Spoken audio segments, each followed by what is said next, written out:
one of the costs of always being on sensory overload is it takes a lot of energy.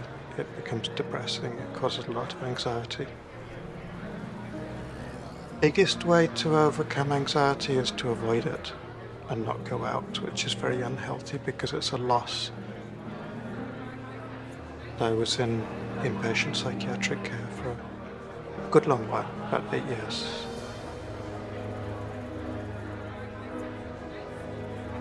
My name is Stuart Nielsen and I live in Cork City in Ireland.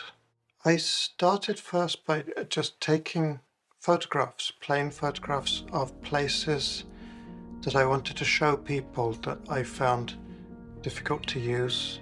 And I realized that the still photographs weren't conveying what I wanted to say about the busyness, the social intensity of places, the lack of direction.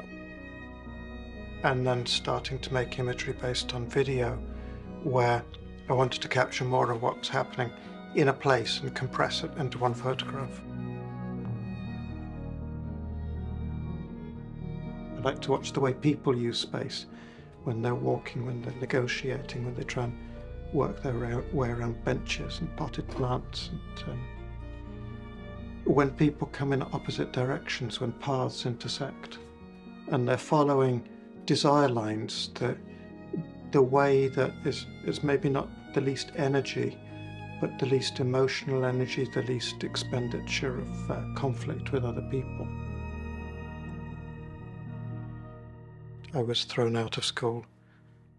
They did an IQ test at the age of 11 where I was labelled educationally subnormal. So I went to private school for 7 years, where I was put into remedial classes because I wasn't a very good pupil. But now I have a PhD in statistics. So it tells you can't judge children at any age. They'll surprise you. I like the idea of people taking control of their label. So it's descriptions of what autism is according to psychiatrists, shredded and pasted over the words creating autism because they created autism. They made the word. And then pasted on top of those are bits of autobiography written by autistic people. So we've got one kind of autism created by professionals. And then on top of it is I am something completely different. I am creative. I am fulfilled. I'm a dancer. I'm a whatever.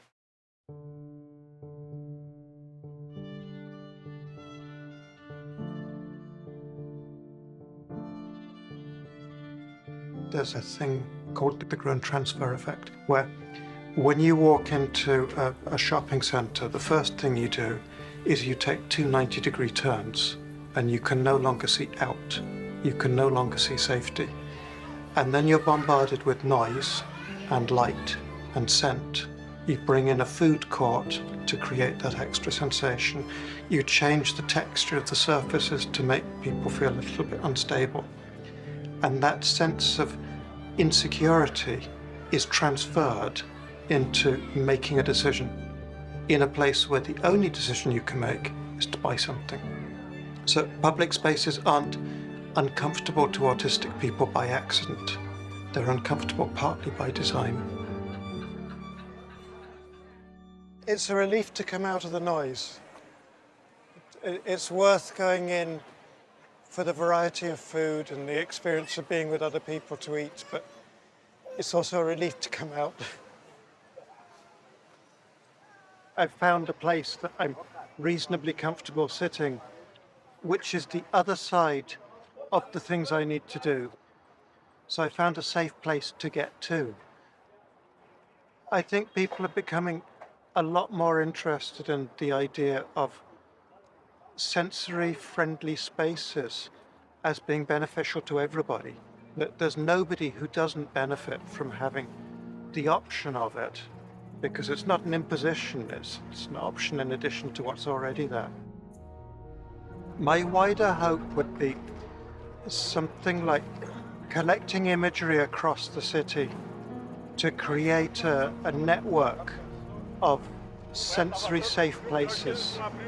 If you could connect them all up and then maybe put that on the back of the festival program.